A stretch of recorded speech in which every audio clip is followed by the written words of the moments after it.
حضرت سیدنا سرکار امیر المومنین عمر بن خطاب رضی اللہ تعالیٰ عنہ جب خلیفہ بنے، قیصر و کسریٰ کے بادشاہ کو معلوم چلا کہ عمر خلیفہ بن گئے تو مارے ڈر کے اس کے جسم سے پسینہ نکلنے لگا۔ حضرت عمر فاروق اعظم رضی اللہ تعالیٰ عنہ کے بارے میں جب سنا کہ عمر امیر المومنین ہو گئے ہیں تو قیصر و کسریٰ کا جو تاجر تھا، ڈر کی وجہ سے اس کے جسم کے رونگٹے کھڑے ہو جاتے تھے۔ اتنا زیادہ وہ ڈرتا تھا کہ جسم سے پسینہ نکلنے لگتا تھا جب کوئی اس کے سامنے امیر المومنین عمر بن خطاب کا نام لینے لگتا تھا، جسم کے رونگٹے کھڑے ہو جاتے تھے۔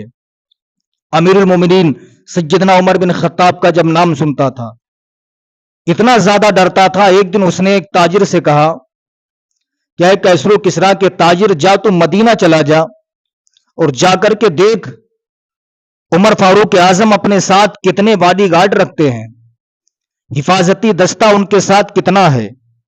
جب سے میں نے سنا ہے کہ عمر امیر المومنین بن گئے ہیں، میرے جسم کے رونگٹے کھڑے ہو جاتے ہیں، ڈر کی وجہ سے سارا جسم میرا پسینے میں شرابور ہو جاتا ہے۔ اتنا کہنا تھا، قیصر و کسریٰ کا تاجر وہاں سے چلا مدینہ شریف آیا۔ آنے کے بعد لوگوں سے ملاقات کرتا ہے، لوگوں سے پوچھتا یہ بتاؤ امیر المومنین سیدنا عمر بن خطاب کا شاہی محل کہاں ہے؟ لوگوں نے کہا ان کا کوئی محل نہیں ہے، سامنے جو تمہیں جھونپڑی نظر آ رہی ہے کھجور کی، اسی جھونپڑی میں بیٹھ کر کے امیر المومنین عمر بن خطاب فیصلہ کرتے ہیں۔ اب وہ تاجر یہ سوچ رہا تھا عمر کا کہیں کوئی شاہی محل ہوگا، بہت بڑے محل میں بیٹھ کر کے امیر المومنین عمر بن خطاب فیصلہ کرتے ہوں گے۔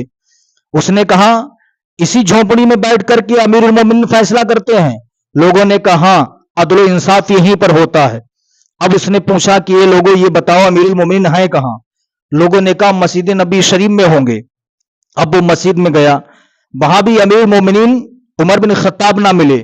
لوگوں سے پوچھا کہاں ہیں؟ تو لوگوں نے کہا امیر المومنین سیدنا عمر بن خطاب دوپہر کا کھانا کھانے کے بعد کھجور کے باغ میں چلے جاتے، وہیں آرام کرتے ہیں۔ اس نے کہا ٹھیک ہے، لوگوں سے پتہ پوچھ کر کے اسی باغ میں جاتا ہے۔ جانے کے بعد کیا دیکھتا ہے؟ امیر المومنین سیدنا عمر بن خطاب رضی اللہ تعالیٰ عنہ سنت کا تکیہ لگا کے، سنت کے مطابق ہاتھ کا تکیہ لگا کے آرام کر رہے ہیں۔ کوئی باڈی گارڈ نہیں، کوئی حفاظتی دستہ ساتھ میں نہیں ہے، تنے تنہا کھجور کے باغ میں آرام کر رہے ہیں۔ اب وہ قیصر و کسریٰ کا تاجر بڑا شش و پنج میں ڈوب گیا۔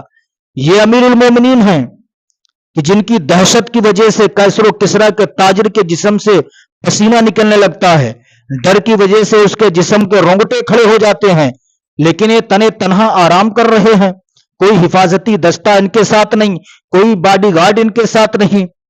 قیصر و کسریٰ کا تاجر امیر المومنین سیدنا عمر بن خطاب کے قریب جاتا ہے، جانے کے بعد چہرہ دیکھ کر کے کلمہ پڑھ لیتا ہے، لا الہ الا اللہ محمد الرسول اللہ، کلمہ پڑھ کے داخل اسلام ہو جاتا ہے۔ امیر المومنین سیدنا عمر فاروق اعظم رضی اللہ تعالی عنہ بیدار ہوئے، ارشاد فرماتے ہیں اے تاجر یہ بتا، میں نے تو تجھ سے کوئی گفتگو نہیں کی ہے، کوئی تجھ سے بھی بات نہیں کی ہے، تو نے صرف مجھے دیکھا اور دیکھ کر کے کلمہ کیوں پڑھ لیا ہے؟ وہ قیصر و کسریٰ کا تاجر کہتا ہے حضور بالا، آپ کے نام کی دہشت کا یہ عالم ہے کہ قیصر و کسریٰ کا بادشاہ جب آپ کا نام سنتا ہے اس کے جسم کے رونگٹے کھڑے ہو جاتے ہیں، جسم پسینے میں شرابور ہو جاتا ہے۔ حضور بالا کلمہ اس لیے پڑھ لیا ہے کہ آپ کی سادگی کا یہ عالم ہے کہ تنے تنہا کھجور کے باغ میں آرام کر رہے ہیں۔ حضور بالا میں نے کلمہ اس لیے پڑھ لیا ہے کہ جب مدینے کی امیر المومنین عمر بن خطاب کی سادگی کا یہ عالم ہے تو عمر کے نبی رسول اللہ کی سادگی کا عالم کیا ہوگا؟